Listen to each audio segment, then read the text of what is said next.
महमूद घोरी का जो जन्म है वो 1149 ईस्वी में 1149 में गौर प्रदेश गौर प्रदेश जो अफगानिस्तान के क्षेत्र में है वहीं पर इसका जन्म हुआ था।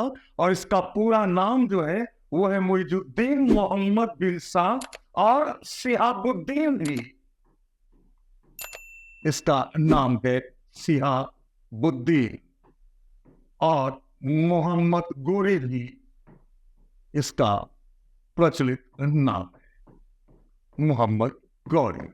और यह जो महमूद गोरी या मोहम्मद गोरी जो है वो ससबानी वंश का, ससबानी डायनेस्टी का से बिलोंग करता था, उसी वंश का था। इसका जो बड़ा भाई था जिसका नाम था गियासुद्दीन मोहम्मद, इसने, और यह गोर शासक था, जो गोर अफगानिस्तान का क्षेत्र है गोर, वहीं का यह शासक था। और इसने गजनी से, जो तुर्कों की एक अलग शाखा थी गुंज तुर्कों की, उसको गजनी से खदेड़ दिया और अपने भाई, छोटे भाई शिहाबुद्दीन अर्थात मोहम्मद बिन शाम या महमूद गोरी को उसने गजनी का शासक बनाया था।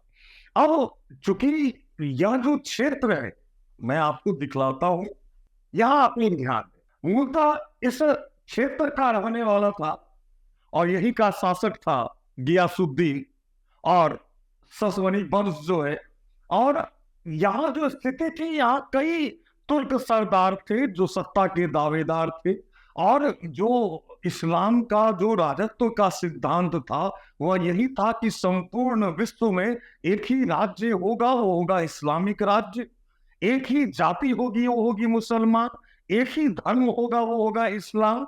और एक ही धर्म ग्रंथ होगा, वो होगा कुरान, है ना। और पैगंबर मोहम्मद ने जो इस्लाम की स्थापना की थी वो एक सैनिक धार्मिक राज्य के रूप में की थी।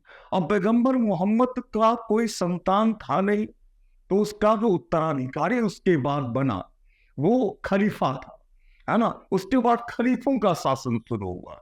तो सैद्धांतिक रूप से संपूर्ण इस्लामिक राष्ट्र का जो हेड होता था वो खलीफा होता था, और वो जिसे शासन करने का अधिकार, जिसे सनद कहते थे, वो प्रदान करता था, वो सुल्तान कहलाता था।